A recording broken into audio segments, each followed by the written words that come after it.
Hey, Canute, how are you, buddy? Good to see you here, Mr. Berger.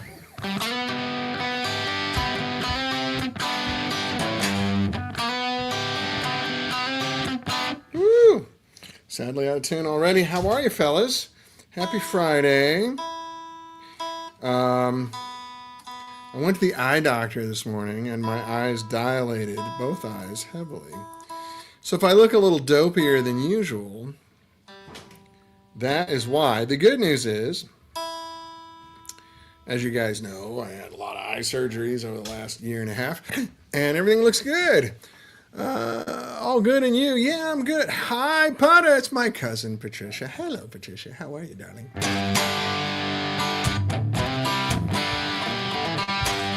Which reminds me, I really need to get down to San Diego and visit, don't I? It's really getting silly.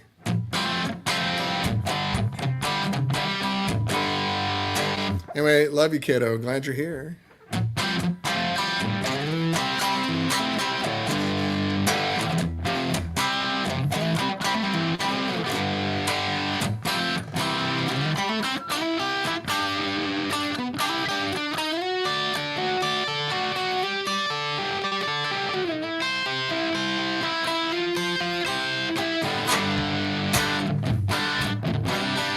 All right, who's got lyrics? Let's go.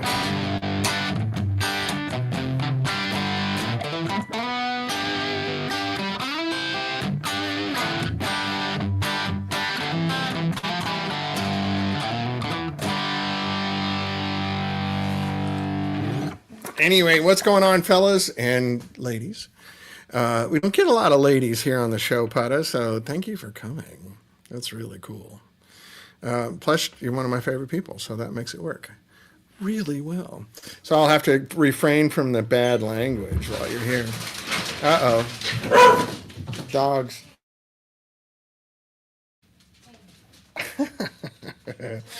The mailman comes every day, and our dogs want to kill him every single day. They never get used to it. So anyway, he sometimes comes during the show, as you just saw. So anyway, what's going on with 65 amps? Waiting still on last minute numbers so I can get a price sheet together for dealers. I have the numbers for amps. I think realistically, don't quote me yet. I think realistically I can make really super high quality product and get it to you guys for around $2,700. These are new amps that are based on the old ones with some improvements and some updates. And then in parallel, while I'm doing that, we're going to be finishing out this prototype amp. So I'm digging it right now. It still needs some work. I'm never happy. So at some point, I just got to give birth. But the second channel, I think it could be improved quite a bit. But anyway, I'm playing on just the first channel now. I got it kind of goosed. It's up on 7. So, you know, I can do the... Hi, I'm doing my show. Can you not talk, please? Sorry.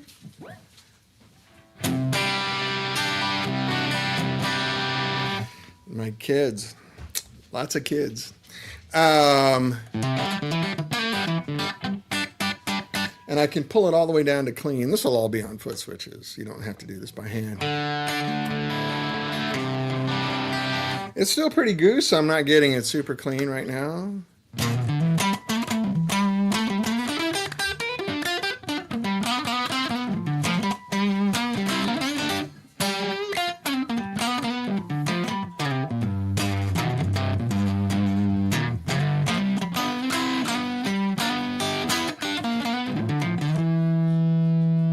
See you later.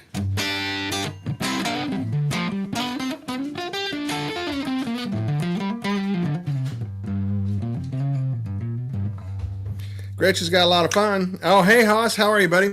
Rob Price. Man, you know, my eyes are so messed up from going to the eye doctor. I'm going to need my glasses to read this. Normally, I don't. I got to pull out my Power Jet out of its case and play it more. I've been playing my Gretsch Broadcaster a bit more. Yeah, they're all great guitars. And I just got a PRS CE last week, so I've been playing that a bit too. Right on. Hey, Dan and silhouetted peoples. Yeah, all my kids are home, so.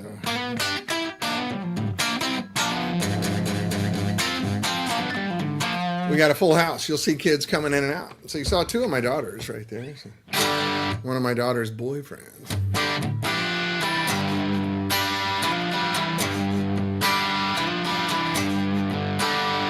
So anyway, I like how this channel's working a lot. And then if I flip it over just to the bump, right?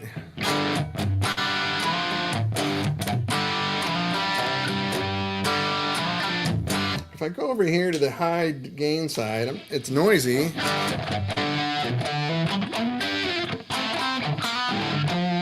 It needs work.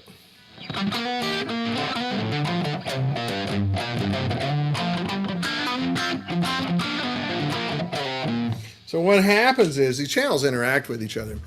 So Mike and I tweaked this channel to get it where we really liked it, and it had some spillover effects on this channel that we now have to fix.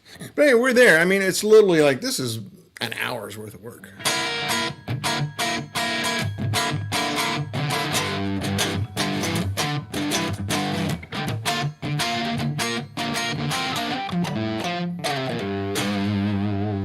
And it's very pedal friendly. Like if I just go down to the cleaner bits, throw on the Klon.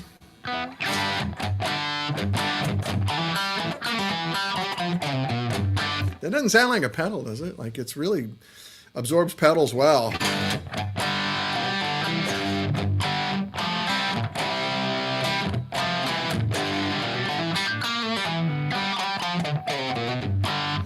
And then my rat pedal. Get that, 80s.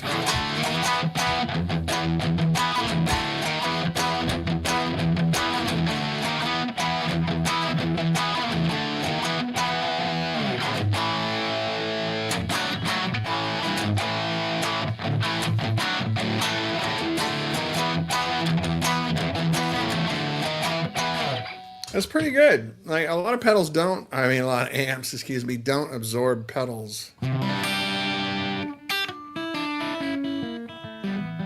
that well. Strings are old on his guitar, I'm sorry.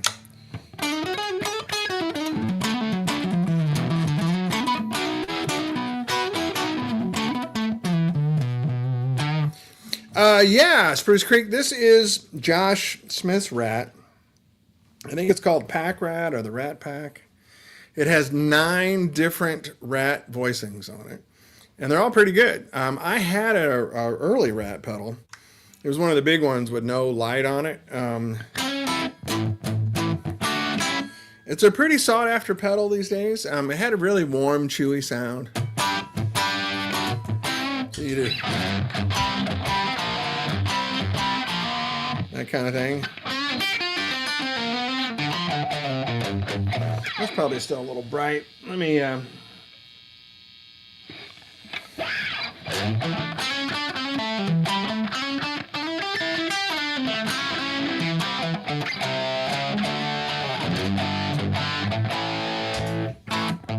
anyway, cool pedal, man. Rats, I played with a 50-watt Marshall, a Rat pedal, and an Echoplex for years. Years. It was all I needed. Little tape echo and a good distortion box, and I could do whatever I wanted. And then this is the cheap Rat clone, clone. The one that came out a year or two ago. By whatchamadoodle, Behringer. It's a lawsuit one. They got sued and had to change it. Because it looks indistinguishable from a real clone.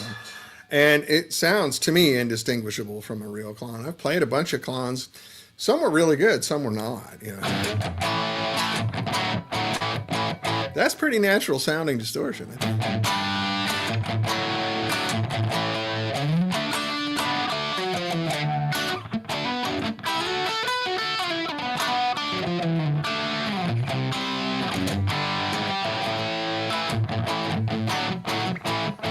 So, with no pedal.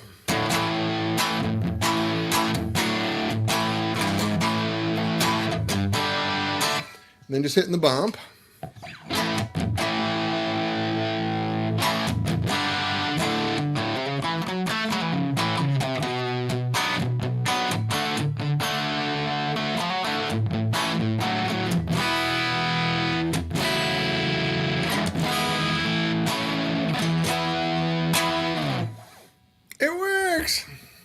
That's a pretty good palette to play music from, I think. Unless you need super clean. Again, this one's all foot switchable, but you can get down here.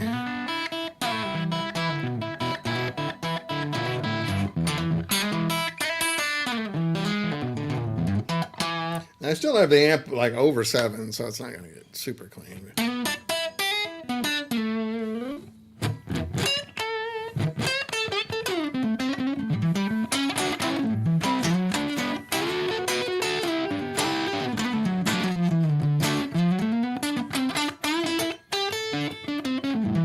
That's a good vintage sound, I think, right? It's got your...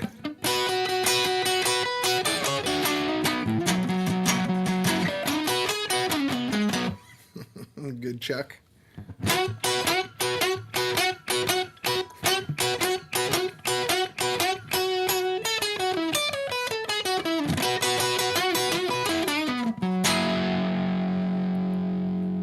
Not bad, huh?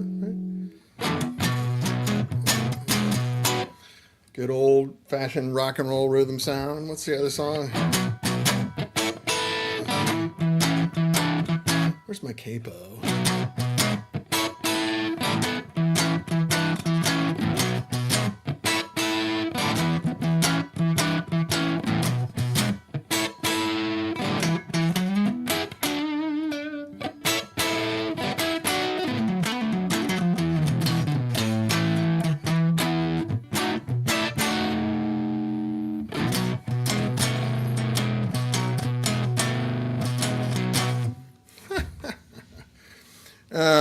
Range Masters are great also, Spruce Creek.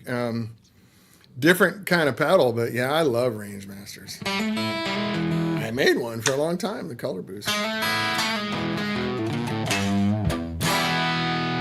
Definitely modified and upgraded a little bit, but it was based on a Range Master circuit.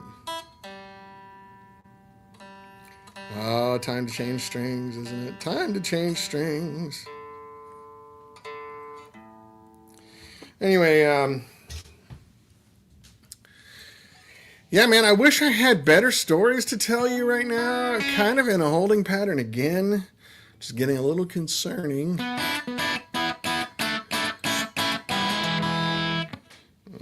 on, stay in tune, girl. But we're there. Everybody has a life, you know, and unexpected things come up health-wise and family-wise and all that kind of stuff. And I'm doing this on a shoestring budget right now because all the people that want to put money in, and there's quite a few, they kind of want to see me get started first.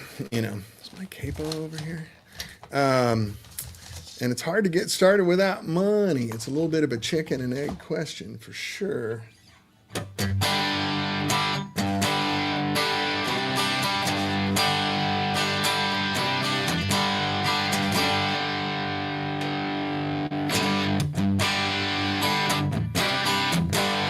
Sound.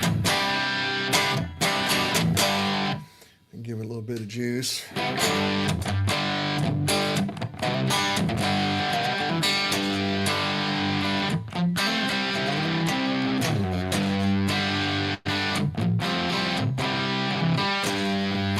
So the only thing that I've done really in the past week that makes any difference is I'm starting to get pricing from Mercury. The new owners of Mercury Magnetics are a little more flexible as far as pricing goes. So I'll be able to offer Mercury Magnetics or Habor.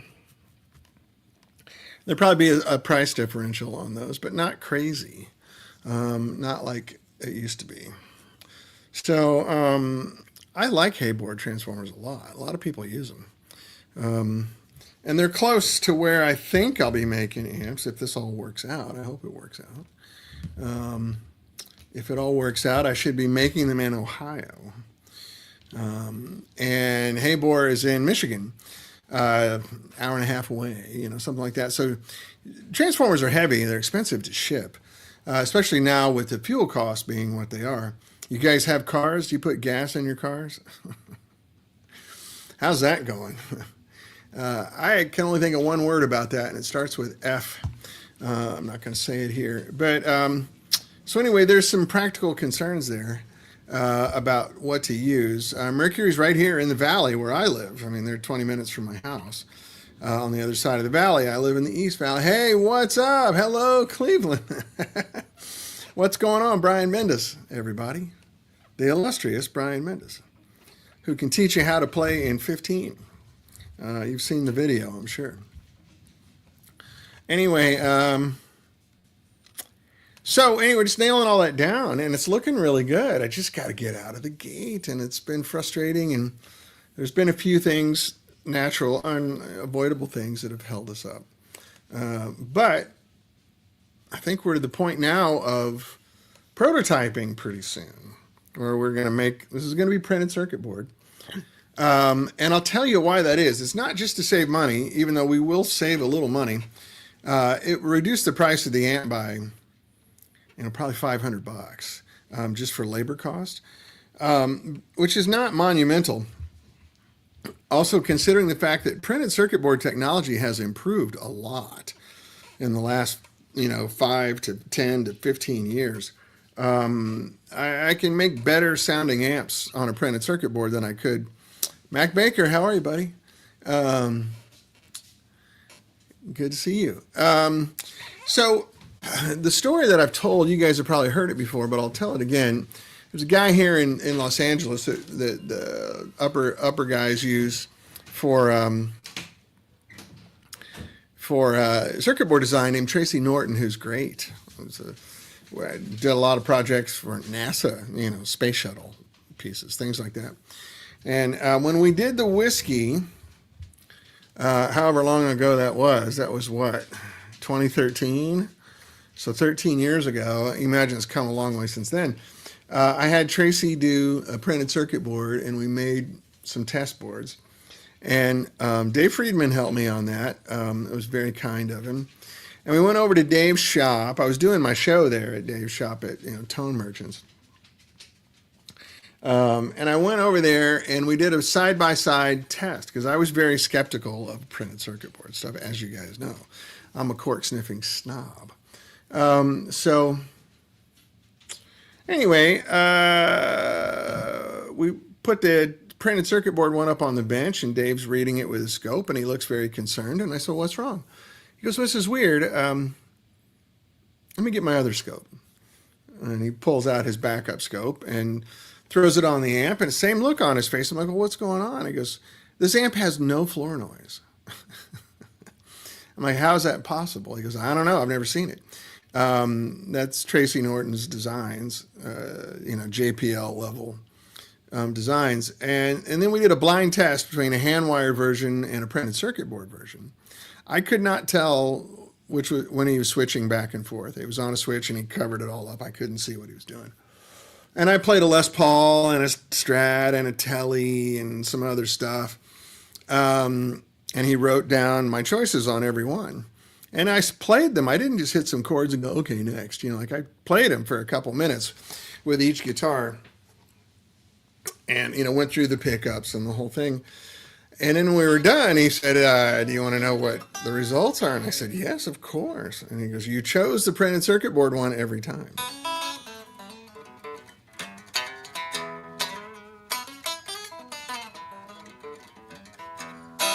So because of that, and the cost savings of doing that, I'm just going to do that with the new versions of the amps. I think so. What that means is you're going to be able to get a superior amp at a really good price. The business model that I'm building will allow me to keep my overhead down, so that I can make amps that you can afford and I can make a living off of.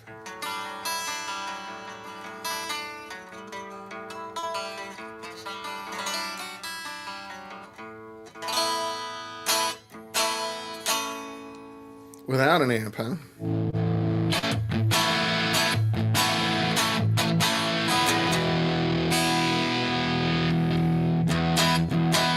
Let's cool it down just a hair.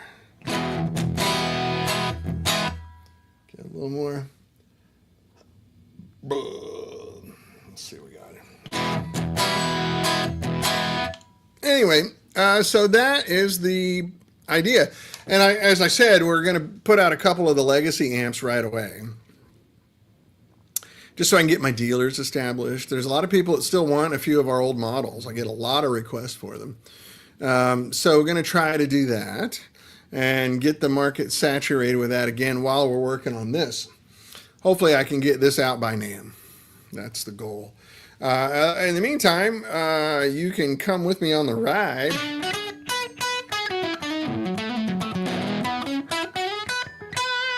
Oops.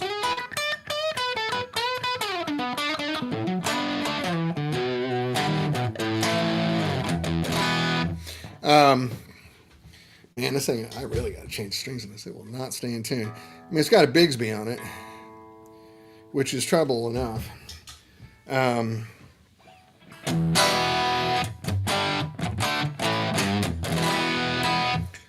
like that sound. I mean, that's just...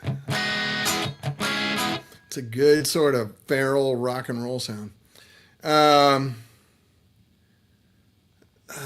Chi Minh City for the Legacy amp launch is a bold choice. Ho Chi Minh City, they're going to be made in Ohio, not really close to Vietnam. I think down the road we're going to end up, doing that. We're going to offer the American-made, higher-end version, but then do more of a mass market, sort of product for the large retailers. Guitar Center, Sweetwater, Thomann, Long & McQuaid's, all the big. NAMM, man, that's it. Oh, Vietnam, I gotcha, Haas. I'm slow today, man. I had to go to the eye doctor this morning and look at my eyes. They're still like crazy. Get super dilated and tested, and post-surgery kind of thing.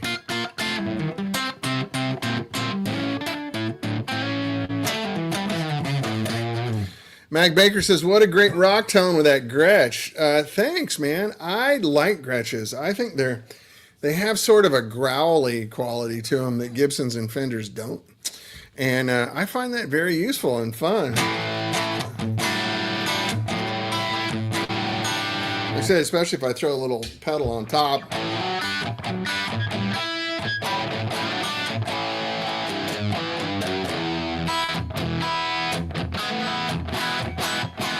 It's a cool sound. I really like it. These are Filtertrons. These are the ones, I think you remember me telling you about them, that Tom Vincent Jones, TV Jones, made for me years ago. Gosh, how long ago was that? It's been a while. Was it before COVID? I can't remember. Sad we measure time.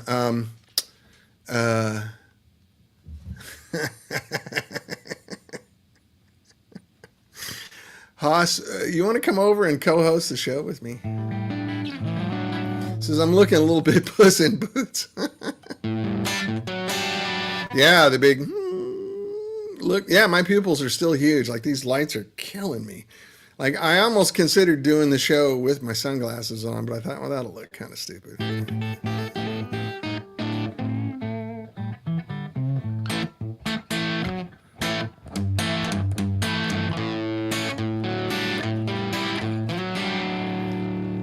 Yeah. No, I have not been hitting the glue, Haas. I picked a bad week to quit sniffing glue. No, it's just a follow-up from the surgeries, and I got a great report. It was really good.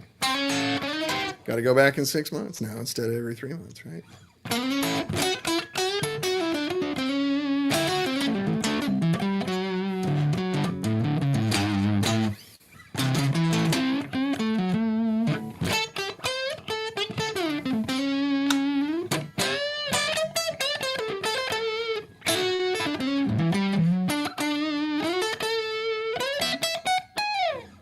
Whoops.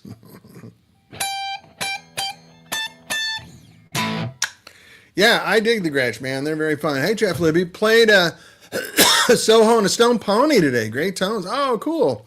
Where'd you play those at, Jeff? Yeah, I'm bringing the Stone Pony back. We didn't really make very many of those. Not because they weren't selling. They were selling like absolute crazy. Oh, Mac, you missed it. I had two detached retina surgeries over 14 months. I had a detached retina in this eye, which we did in December of 2024, and then a detached retina in this eye, which we did in December 2025. So I just got, if you remember, I couldn't do the show for a while. You have 5 of my amps. Love them. Home studio here. Oh, man, that's cool, Jeff. I think I maybe knew that. I'm sorry. I'm a little bit out of it today.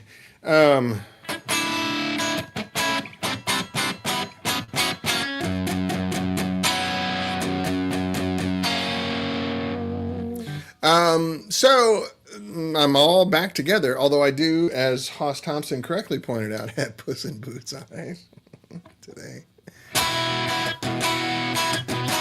Yeah, holy smokes is right, Mac. It was a lot.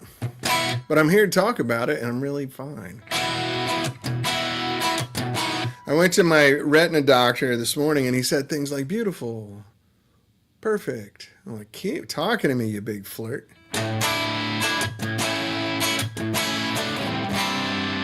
This has been my chord progression.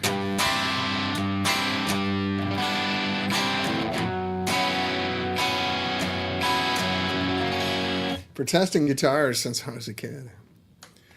When I learned how to go.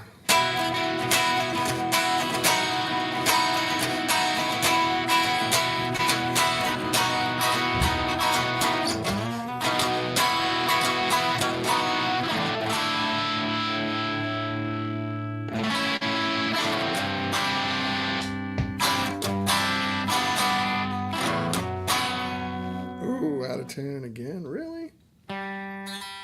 A G string. It's always the G string. What's up with the G string on guitars?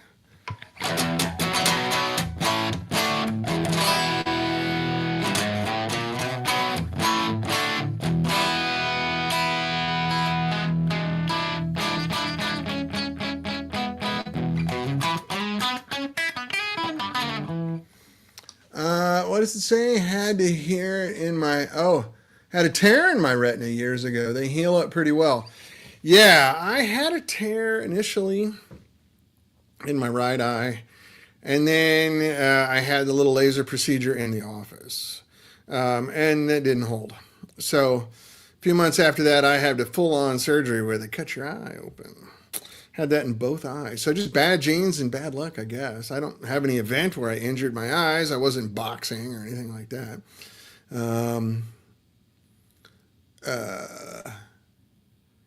Yeah, Mac, you had no idea that the Gretsch had that great. Yeah, Gretches are great guitars. You guys might remember from the old version of my show, I had an actual 59 Gretsch Jet Firebird, which is basically a duo jet, but it's red. And it has fancy inlays on it and stuff. It's kind of an uprated duo jet. I sold that guitar to David Cobb during the recession.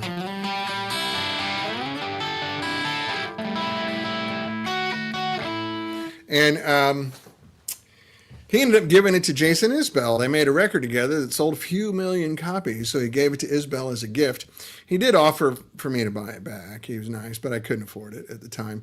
So Jason Isbell plays that guitar, does a lot of pictures. If you just Google Jason Isbell red Gretsch, that's my old guitar. And I loved it so much, and I hated selling it, and it was a special guitar. But I needed the money, and so when I had the resources, this is a 59 Duo Jet reissue. The Jet Firebird reissues that I played, I didn't really like them as much. This is a 59 Duo Jet reissue. I redid everything on it, except for the tuning keys. Tom made me these pickups, which are incredible. If you like Filtertrons, Tom Jones is the way to go. Talked to him for a couple hours on the phone, asked me a lot of questions. He goes, I think I know what you need, and he nailed it. They're just great. I'm really happy with them. I forgot who makes this bridge, starts with an M, magic, mystery, majestic, something like that. I did the Callahan parts on the Bigsby, so it resonates and stays in tune a little better. And then, of course, I took this over to Michael DeTemple, and he cut a fossilized mastodon ivory nut for it and reshaped my frets because he's a wizard at this stuff. And now I kind of have a guitar that I love as much as that old 59. Even with old dead strings on it, it's working pretty well.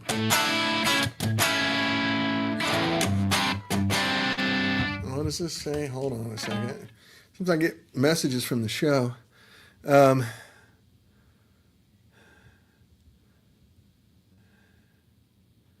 Oh, okay, cool.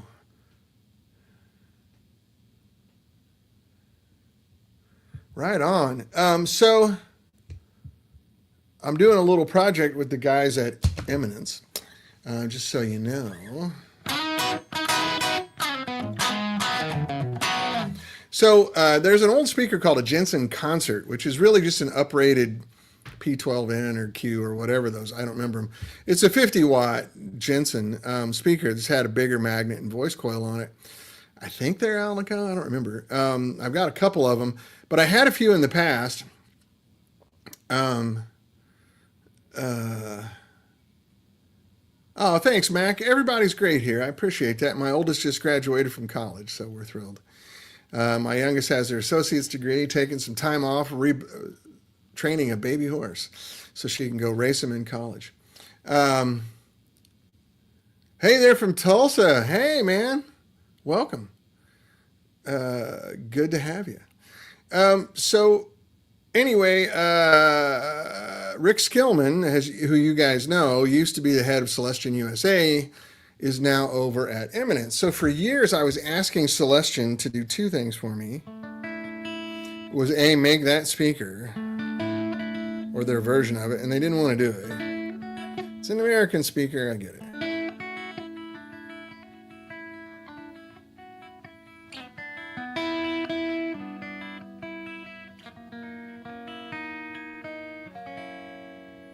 It's good sound. And the other was copy my mid-70s M that I have here. And they have something that's supposed to be like that, but I played it. It doesn't sound the same. It's a good speaker. It's a great speaker. It's just not what I'm looking for. So we're going to kind of make two speakers over at Eminence. And they have changed their whole business over there from what I understand. And I have lots of resources available. So Rick and I are going to do it together. It's not really going to be a Celestion speaker. It's just there's a tonality that I want to get. So we're going to do sort of a custom thing for 65. What's up, doggies? What's going on?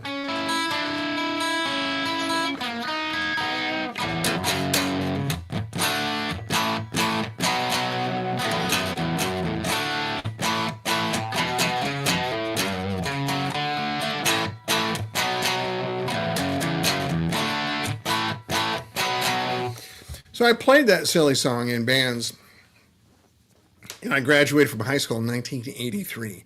So if you were playing in a cover band back then, you had to play Jenny Jenny. Right? That was just part of the deal. And it turns out I like it as a song to test guitars and amps. I don't really care for the song that much, but it sounds good.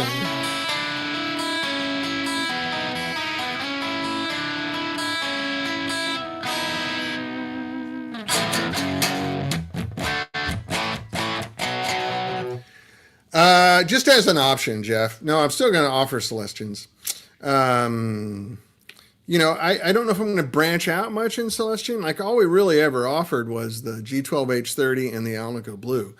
I don't know I need to go much further. They do a lot of little variations of those speakers now.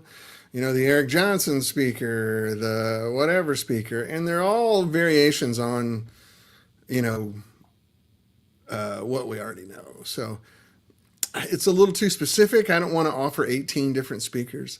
It's hard for dealers also. Like Oh, but I want the so and so. I want the Eddie Van Halen one. You know, okay. It's tough. You could special order it, I guess. But we're not going to offer them as standard offerings. But lots of Celestian still, and then these two new eminent speakers.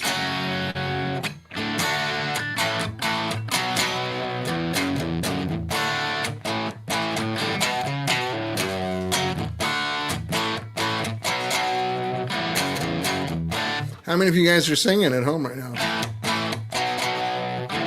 Jenny, Jenny, who can I turn to? You give me something I can hold on to. I saw your number written on the wall.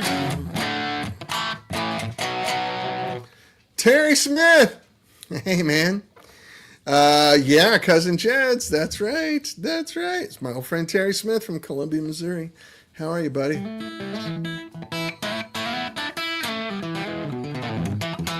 Yeah, you know the drill, Terry. Playing cover music in Central Missouri back then. I played that song, oh my God, so many times.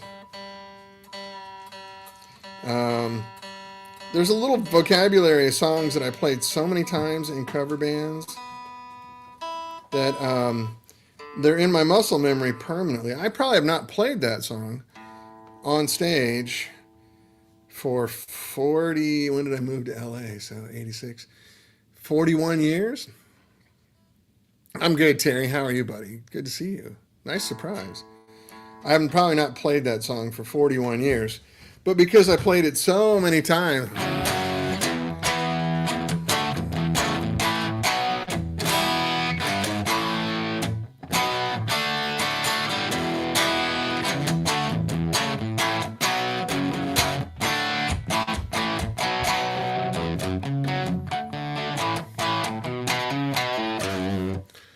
Yeah, man. Good to see you too, man. It's a good time of year to be in Columbia. I wish I was there.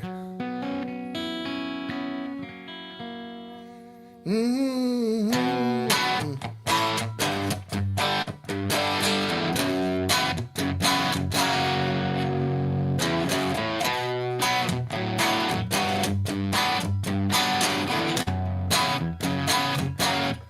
Go a little heavier. All the leaves are brown.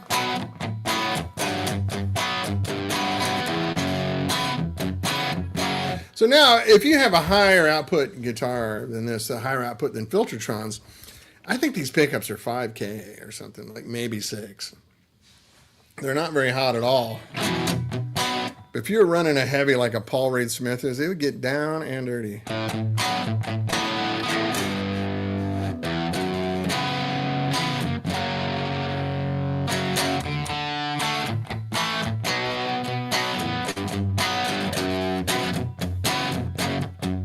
Yeah, I'm digging it.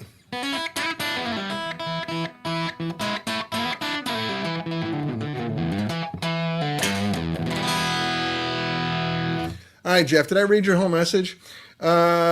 We tried so many Celestians in the cab over the years, and everyone here gravitates towards the G12H. And I like the G12H30. Yeah, I think it's a really great universal speaker. Something about it just records well. Even Jenny likes them. Yeah, that's right. Can you talk a bit about the 6L6 part? Maybe I missed you speaking about it earlier. Well, so, and Terry's question's related here. What's the wattage on this? So Terry, what I'm doing here, I have it only set at 20 watts right now. This is a pair of 6L6s. So what I'm doing is running them high current, low voltage. So when you take an amp normally and just drop the voltage on it, you're actually dropping the current also, like with the variac and all that stuff. So you're changing the way the tube works. So if I allow it to draw, get a little dirty amp. I allow it to draw, yeah, Michael Munn, Neil Giraldo, that's right. That's a...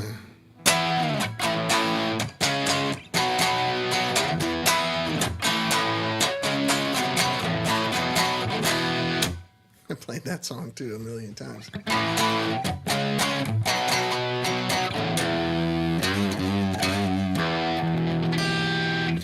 Neil Giraldo, Pat Benatar's husband. So anyway, so what I'm doing, Terry, this is going to have multiple taps on it where you can run it at 50 watts if you want. Also, yeah, Neil Giraldo's a Gretsch guy too. That's right. But right now, I can run this down. When I drop it down with this switch, it's actually now only 3 watts. All right.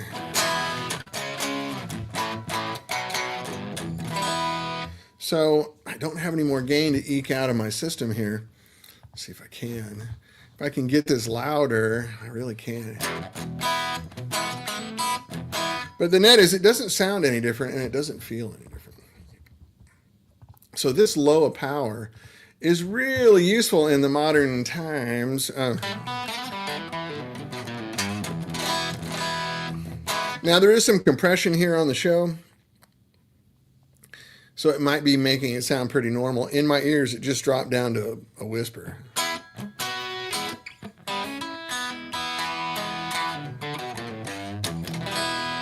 I am in an aux box. That's right. There's no cabinet here. I'm just in an aux box, easy for me to say, on the Marshall 412 IR. And I haven't changed anything. It's just stock setting, which I think is a Royer 121 and a 57. It's pretty standard, no magic setup. There's no compression or anything.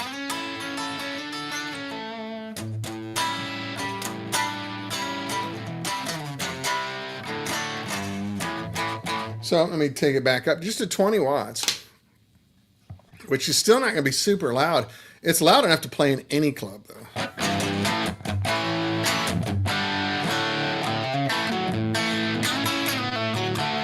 I don't know what it's like where you live, but here in LA, the lower... Hey, Charles, how are you, buddy? Ladies and gentlemen, Charles Olivier, my classmate from GIT in 1986 and 1987. Charles lives in Switzerland and still plays great guitar. So why do you care about this, right? Well, volume is one thing. Everywhere here in LA and in New York and every major city, stage volumes cannot be quiet enough anymore. They just want to mic it up, run it through the PA system. If you need to hear your guitar better, they push it back into the monitors. So what's the problem with that? Well, normally if you take a big amp and just crank the master volume down to achieve this, it doesn't sound good. It's a big compromise.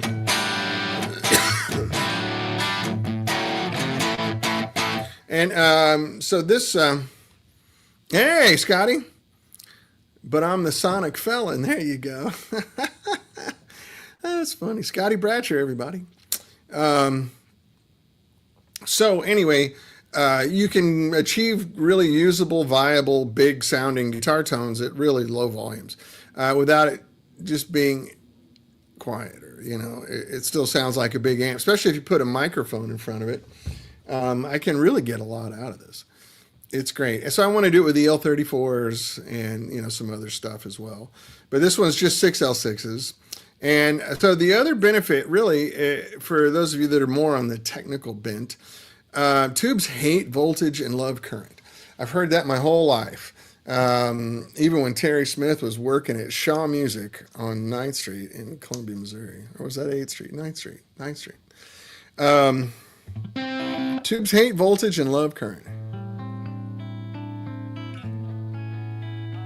Thank you, Charles. I'm glad you're well, man.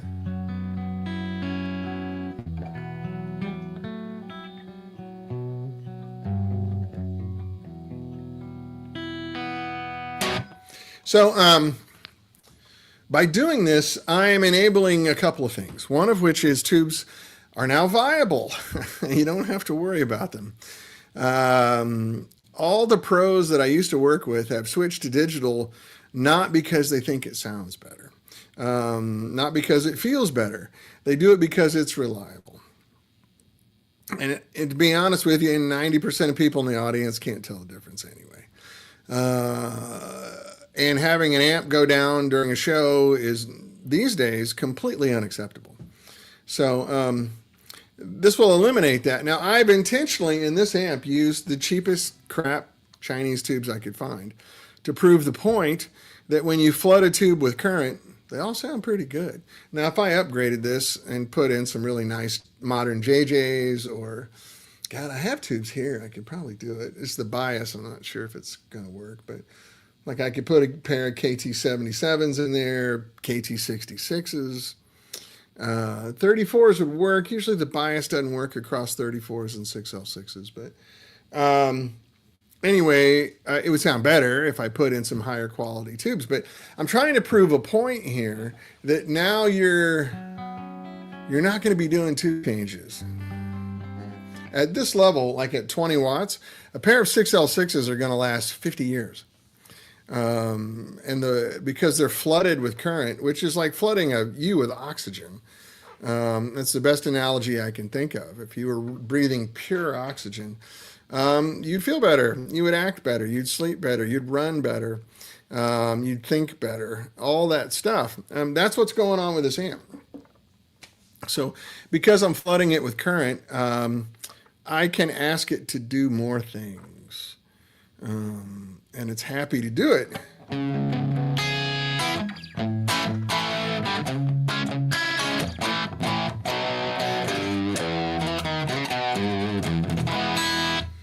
Let's go now. So that's the general idea. So making tube amps a little more viable, affordable, that's for sure.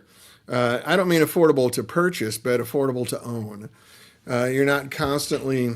Now, if you're just a Sunday afternoon player where you get out your amp and play for an hour once a week, tubes are going to last a long time. But if you're gigging and jamming with your friends, or you're playing in a band, or you're recording at home all day, all the time, you're going to go through tubes with all modern amps. Not with this one. And honestly, my recommendation would be to splurge and buy ridiculous tubes. Like for this amp, get a pair of, RCA 6L6s from the late 50s, or General Electrics or something like that, Tungsol 6L6s from 1960. It'll sound killer, and they'll literally last as long as you do. They're going to last for decades. And even though, right, you might go, oh no, I don't want to spend $300 on a pair of tubes. 5 years from now, that's going to be $1,000.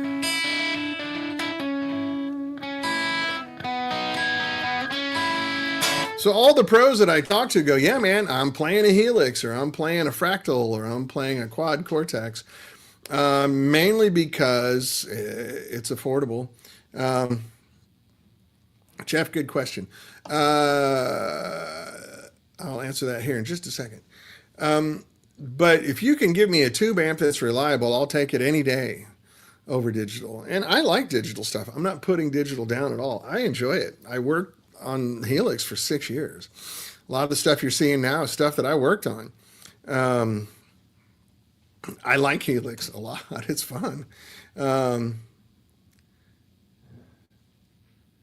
What's that, Dan? I had to pull out my TV Yellow Gibson LP Special and play. Oh, 8675309. Yeah, Jenny. Don't make me play what I like about you, because I will. I'm not afraid to do it. Anyway, so they're all telling me, great, let me know. You have a reliable tube amp that has the feel and the sexiness of real tubes. They want it.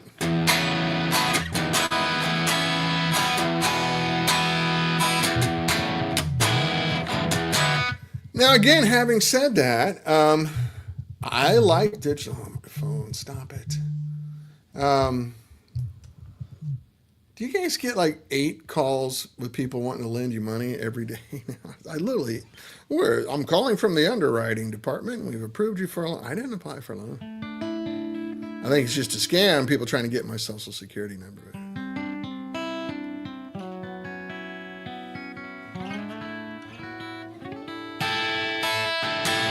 So anyway, that's a long answer to a short question there, Terry Smith. This amp will be 50, 20, or 3. And you can just switch it manually. And when it does that, the transformer takes a second to reset. But when I take down here to 3 watts, give it a breath. Now it's drawing a lot more current.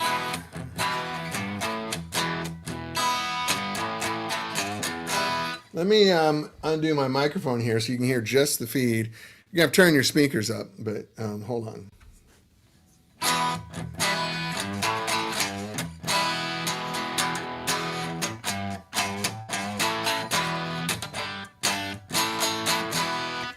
So, hello, hello, hello. Oh, I didn't do it. What is the deal here? Hold on. Oh, that's right. I forgot. Hold on.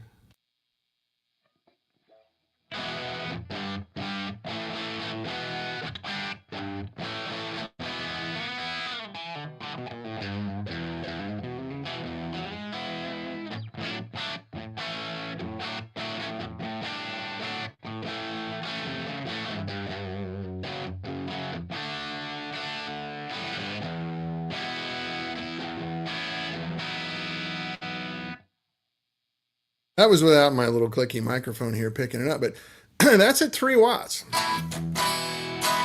Now let's flip it back up to 20. There'll be 3 options, but just for proto, I already know it works at 50 watts, right? And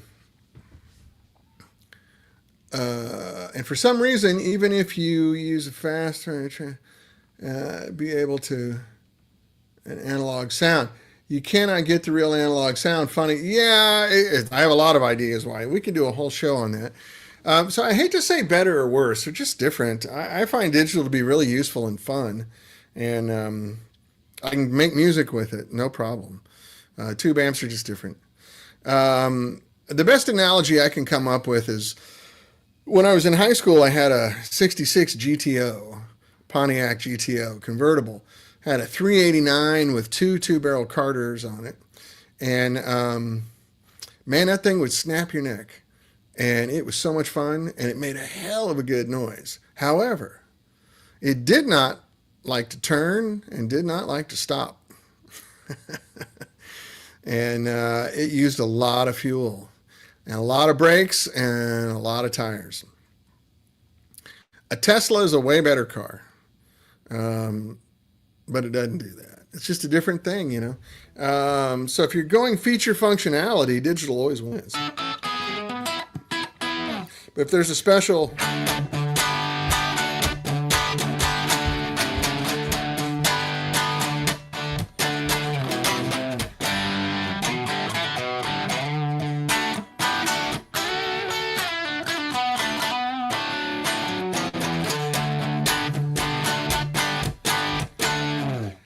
I've never played a digital amp that does that, you know. I played them all extensively. I got paid a lot of money to work on these things. It's just a different thing. So better or worse is not the conversation. It's just which one do you like, you know, or which one do you need today? And I think digital and analog coexist fine. When I had digital stuff here all the time when I was working for Line 6 and Roland, I loved them. I had a great time with them. If you can't have fun with any guitar amp, something's wrong with you. But I had a great time, and I like them all. Have a good lunch there, Mac. So anyway, Libby, Mr. Libby, sir, when will these amps be on the market? So my first legacy amps, I wanted to get them out by July. I think realistically it's looking like August or September. I'm very sad to announce that. Just having a hard time getting rolling, and I don't know why. But we're rolling. We are rolling. We are moving forward. Maybe I was just too optimistic. I don't know. But so, yeah, in the fall. And then hopefully we'll have this out at NAMM, which is January. I don't know if I'm actually going to do NAMM. I'm just saying NAMM as a time reference, so that's late January, early February, right? So NAMM's usually at end of January, that sort of thing. So, man, it makes me sick just saying those timelines. It gives me a problem in my stomach. But anyway, we're doing the best we can. I'm trying super hard. I got people that want to put in money, but they want to see results first. I have a lot of people that go, "Hey, man, just do a GoFundMe or whatever." It's like, I don't know. That's a lot to manage. It's a lot of time and a lot of effort, and I don't know that that would expedite my process at all.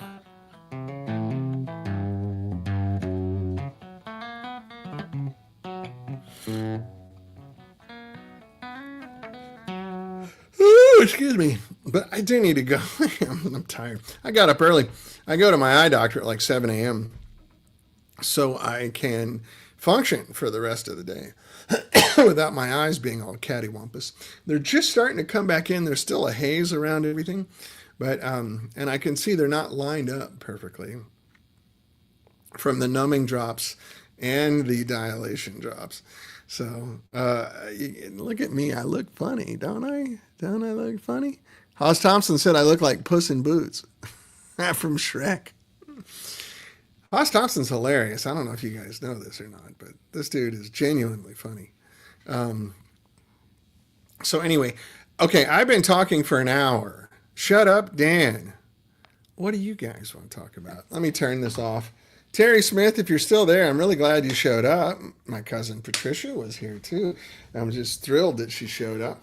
Charles Olivier, my old friend from school, from Musicians Institute in 1986, 1987. Yeah. Oh, I got some dirty guitars in here too, man. I got some work to do. I've been neglecting. Darn it. Hold on. Neglecting the family. What the frick is happening here?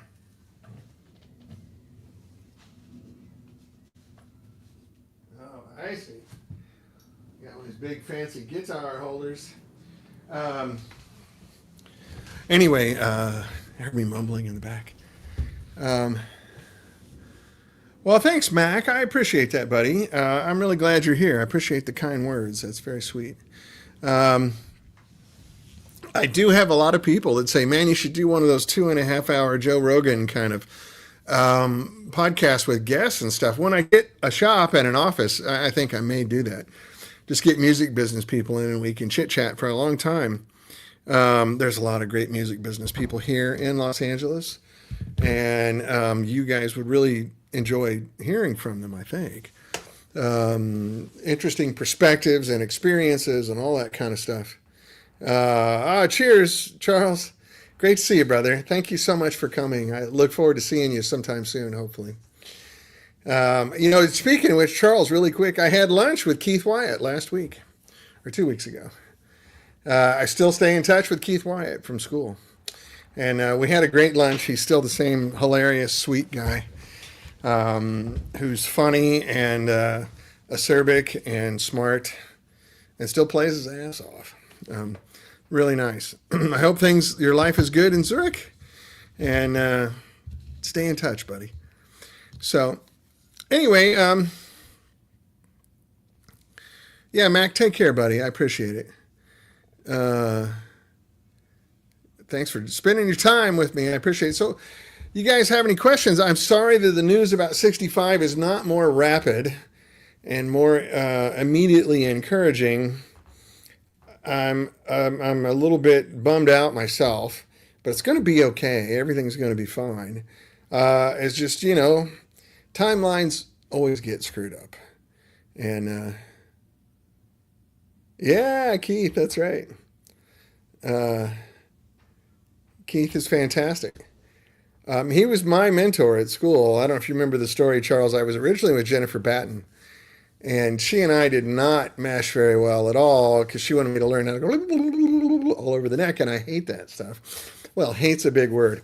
It makes me nauseous. No, nauseous is a big word. I don't like it. It doesn't resonate with me. I like watching Eddie Van Halen do it because he invented it, but I don't want to watch me do it, and I don't want to watch you do it. No offense. So Jennifer and I had an amicable split at school pretty soon, like first quarter. And then I started working with Keith Wyatt, who was just the rock and blues dude there. And we got along so well. It was so great. And I was a kid, I was 20, just turned 21. And Keith turned me on to all kinds of great blues stuff I was not hip to, being from Columbia, Missouri. I didn't know who Slim Harpo was. I didn't know who Little Walter was. I didn't know any Muddy Water songs other than the ones the Rolling Stones did. I didn't know the difference between Freddie King and Albert King and B.B. King. Growing up there, I heard the mainstream blues, like B.B. King doing Thrill's Gone. Great song, all that stuff. But I didn't realize he had 20 years of a career before that song. And actually, he played a lot better when he was younger before diabetes got a hold of his hands. His voice was always beautiful. But his stuff in the late 50s and 60s was like, sheesh, that's so good. And Keith turned me on to all that stuff. Slim Harpo, Baby Scratch My Back. Um, first time I heard, if you guys know that song, it's really fun. Slim Harpo's kind of a tongue-in-cheek guy, lighthearted songs. And that song, he and I sat and played it together at his house. He was that cool of a teacher. He had me over to his house on Saturdays, and we'd listen to blues records and play guitar. That was so much fun. Because I only knew like the blues that the British guys brought over, like Cream and, stuff like that. John Mayhall. John Mayhall, not John Mayhall, like John Mayer.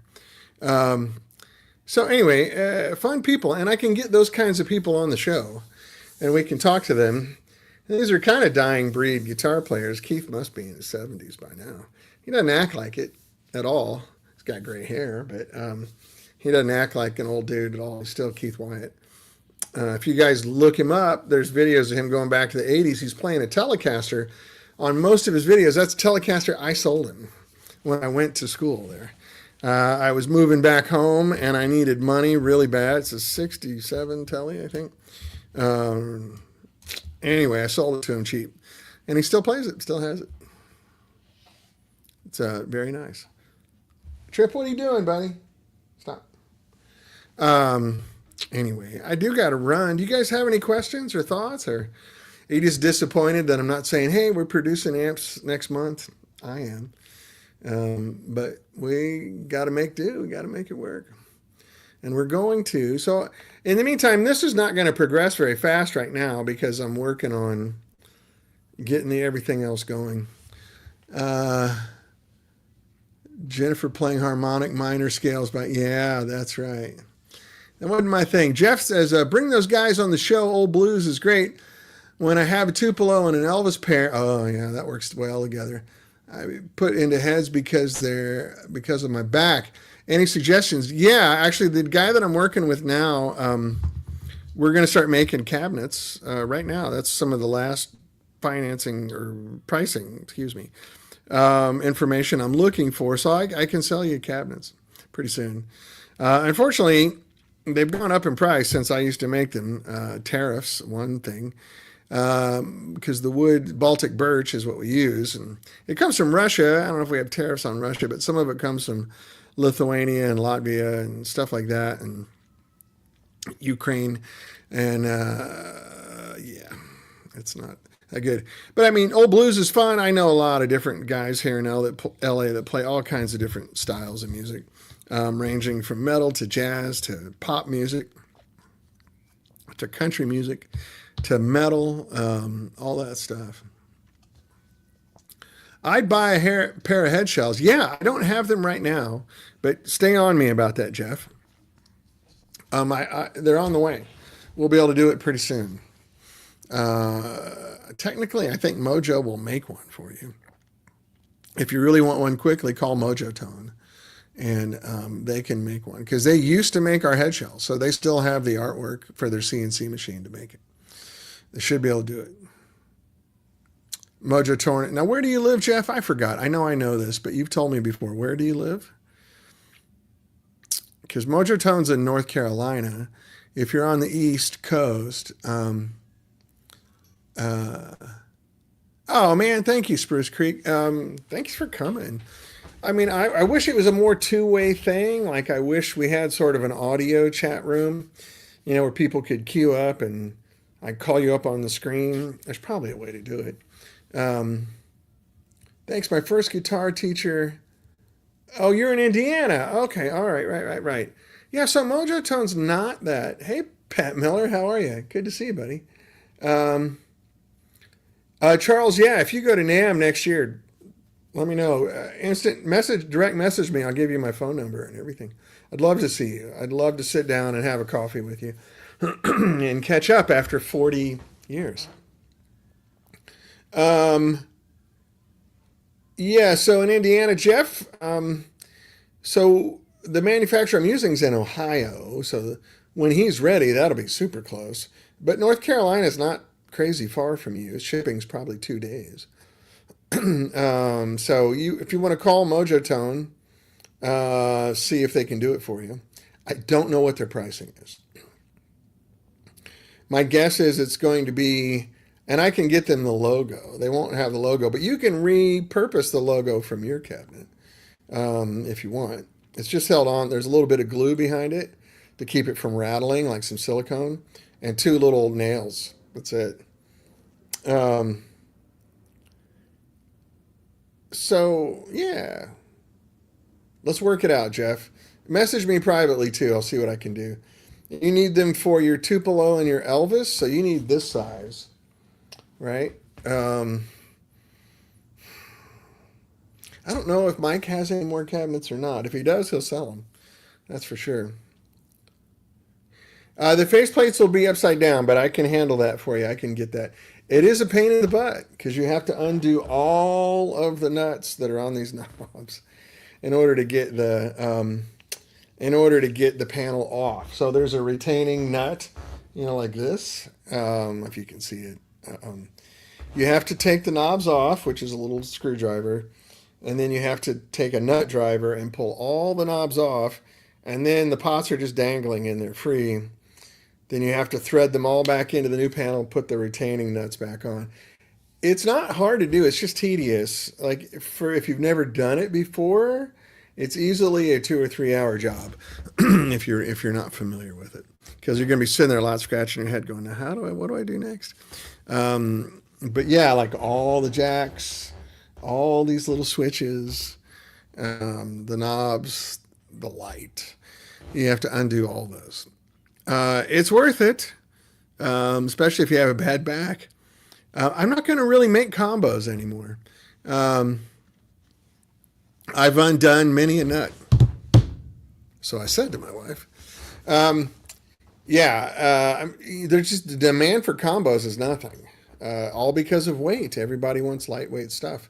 So even on some of this on the head shells, I think I'm going to use a little thinner wood just to save some weight. I use 5/8 right now, which is thicker than, some people like Matchless uses 3/4, I think, but everybody else uses 1/2 inch. I use 5/8, which is in between those two, um, just to save weight. I can't save weight on transformers. You can't compromise on transformers, otherwise you compromise on sound. So the only other significant weight reduction I can make is to use a little thinner wood. And we can brace it, like it'll still be sturdy and fine. Like most amp heads are 1/2 inch anyway. Fenders and Marshalls and stuff. So anyway, we'll get you going, Jeff. Don't worry. Um, might not be as fast as you want. Fair warning. I'm sorry about that. But we'll get you going. But yeah, combos, special request maybe. Like everybody just wants a head. A lot of people already have a cabinet. People like Jeff already have 65 cabinets. How about Gerhard Weber's musing about canary wood? I'm not familiar with it. You could send me a link. I'll read it, George. I don't know anything about canary wood. Um, oh, man, my pleasure, Jeff. Thank you, buddy. Happy to help, honestly. Very happy to help. It's not an imposition at all. I wood is a very specific thing. Like wood has a sound. The other thing I've considered is using pine, like Fender does, and divided by 13, and people like that are more Fender design ethics. They use pine, and they're fine. Pine weighs less. I use Baltic birch. Sorry, something just flew up my nose. I use Baltic birch, it's still a plywood, but it's pretty hard. It also resonates like a drum shell, and that's what I like. It was his opinion that most of the worthy, what? Oh, I can't read it very well. My eyes are still messed up. It was his opinion the most tone-worthy cabinet amp. Oh, okay, well, we can try it. I'd like to hear it. I'd like to see some examples of it. That'd be cool. I don't know where to get canary wood. They don't sell that over at the wood supplier I have, but maybe they can find it. Plus, I like saying it, canary wood. What do you have? Canary wood. Not parrot wood, but canary wood.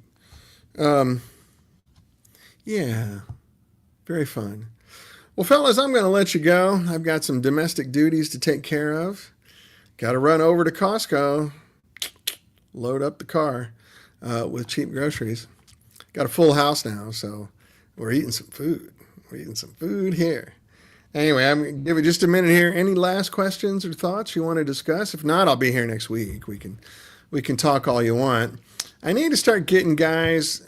Peter, I think it would be a great one. He's been so busy. I want to get Peter on where we do the split screen. He can jump on from Atlanta. He built a few black gold combos with it. Oh, I had one. Oh, cool. Oh, that's cool, George. Thanks for sharing that with me. I'll look into it. We'll get Peter Stroud on here, who's a funny guy, if you guys don't know him. He's very reserved and he's very gentleman in public, but once you crack him open, he's really funny, like really funny.